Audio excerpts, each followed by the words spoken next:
Jam and coconut Traybake, guys. I really need you to hear what I'm saying. Normally just a vanilla sponge with jam and then coconut on the top, and it's typically eaten with hot custard.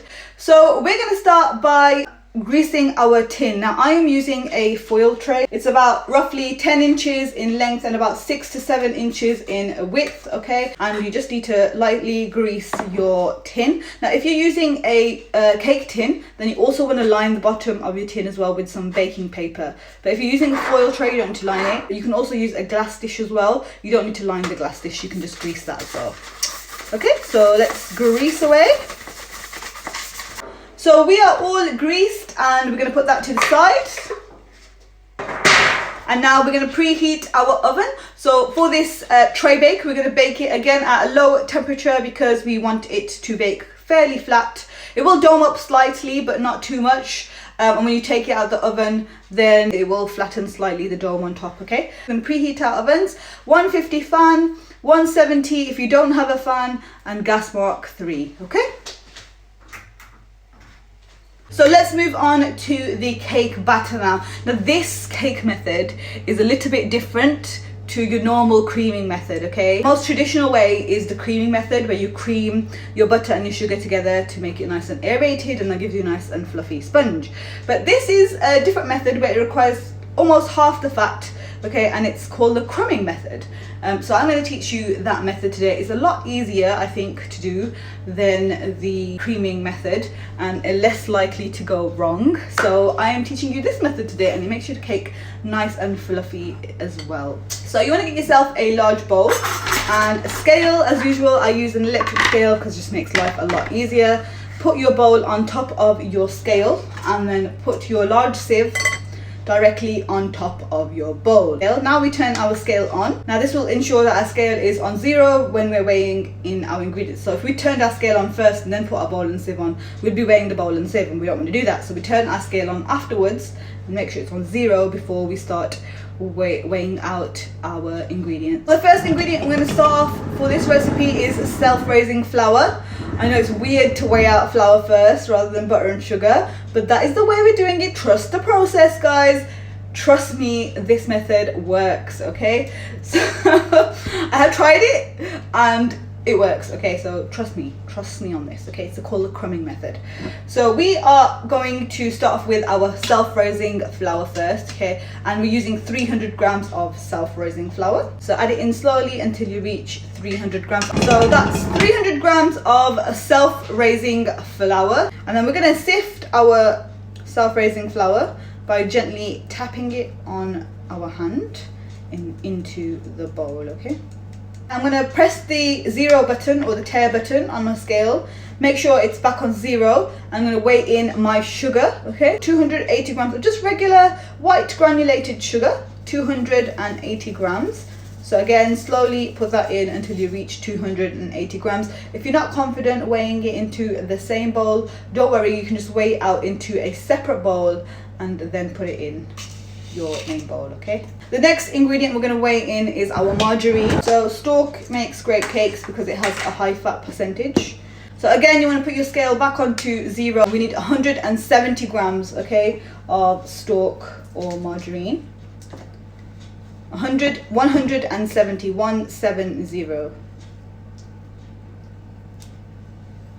So as you can see, there's less fat in this method. Normally you'd add an equal amount of fat to flour, but in this recipe we're doing just above half, okay? So that we need less fat in this method. So I suppose it's slightly healthier in that way, she says, adding all that sugar in. Now what we're going to do is we're going to crumb these together until it forms like a breadcrumb texture, okay? Trust me, okay? So we're going to get our electric mixer, and as you know, guys, my hand mixer is broken. I can't be bothered to replace it because I have a stand mixer which I normally use, but for your convenience I like to use a glass bowl and the hand mixer so you can see what I'm doing, because my stand mixer has a metal bowl and you can't see through it. So only one part of my hand mixer works, so I'm going to use just one whisk on it, but if you have two, then please use two, don't copy me. Okay, so what we're going to do is I'm just going to gently just kind of do that because otherwise we're going to get a flour storm everywhere. So I'm just kind of mixing in the butter with the flour a little bit to start with, because otherwise we're going to get a huge flour storm. I mean, in the stand mixer bowl, because it's quite big, you don't have to worry about that as much, but in this it's going to go flying everywhere. So I'm just kind of just put it on slow, because otherwise it's going to fly everywhere.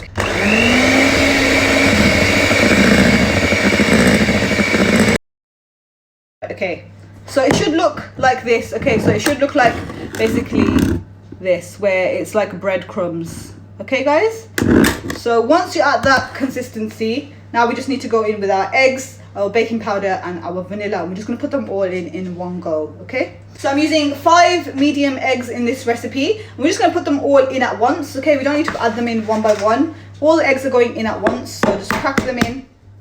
All 5 of your medium eggs go in. I need to practice my one-handed crack. Can't do that yet.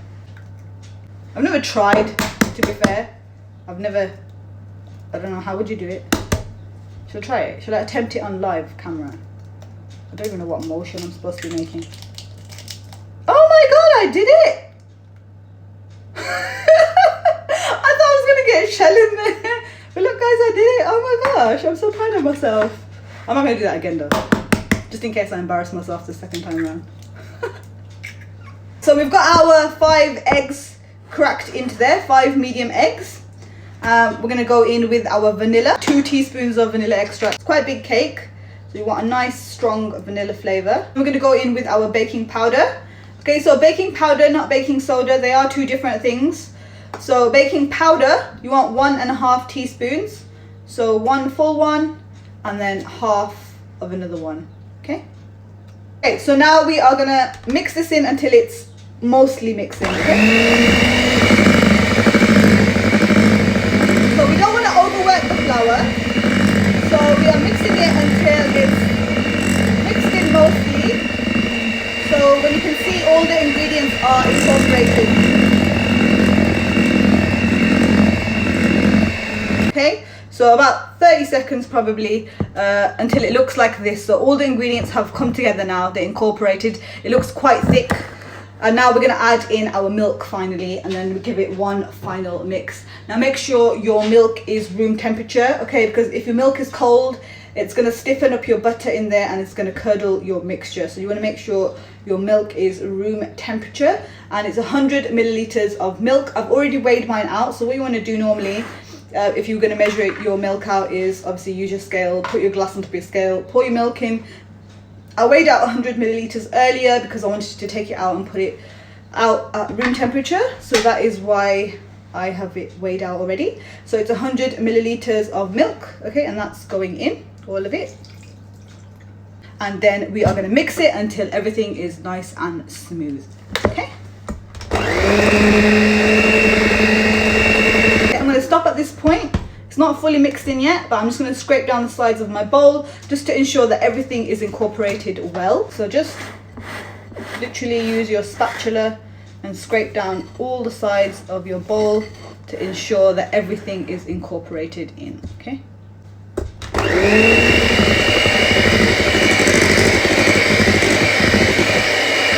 So it might be slightly runnier than your normal cake batter, but that is absolutely normal. Okay, so I just like to give it a few more folds by hand at the end just to ensure that everything is nice and incorporated. So it should look like this. So it kind of is like a ribbony batter, so looser than your regular cake batter, but that is how it's supposed to be, okay? So now you want to basically put your mixture, your cake mixture, into your tin. Put it out so that it's nice and even. Now when you're using a square tin, just make sure you push the batter into the corners, okay, quite well, because as you know that it can kind of, if you don't do that, then it kind of doesn't reach the corners properly, and then it goes really crispy and horrible. So just make sure you push that batter into the corners and make sure that it's nice and level. Okay. Bake this in the oven. We're going to put it straight in the oven for roughly about 30-35 minutes. Okay, so depending on your oven, okay, and your tray size, your cooking time will vary. So mine will take roughly about 35 minutes. You want to check it after 30 minutes. Just poke a sharp knife in there in the center.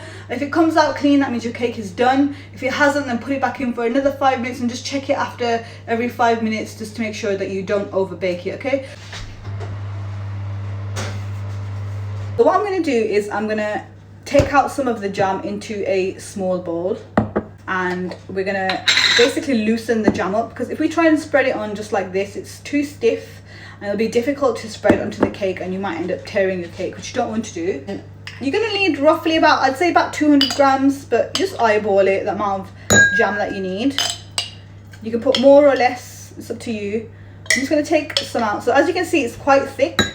So what you want to do is basically just smush it a little bit first, and then kind of give it a good beating with your spoon. Make it nice and loose before you spread it on. Just kind of give it a good mix like this to loosen it up. And that will make it a lot easier to spread onto your cake. So can you see the difference in that now? It's a lot looser. And that was going to be a lot easier to spread now, okay?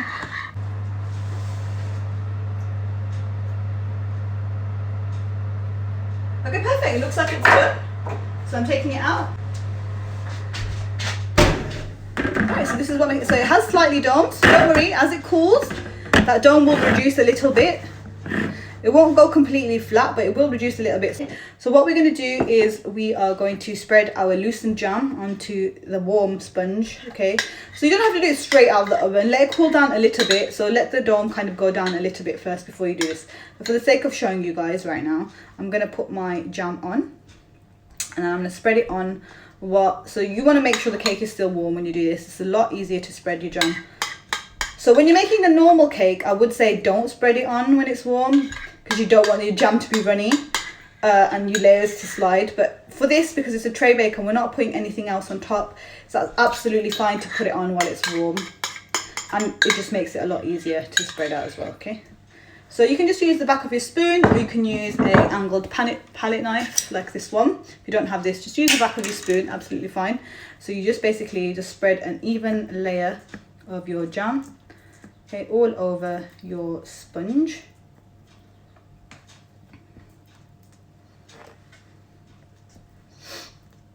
Desiccated coconut. Now ideally you want to wait till it cools before you add your desiccated coconut, but I can't bother to wait, so sprinkle it all on top. So it's up to you again, the amount that you want to add. If you want to add a lot or just a little bit, it's completely up to you.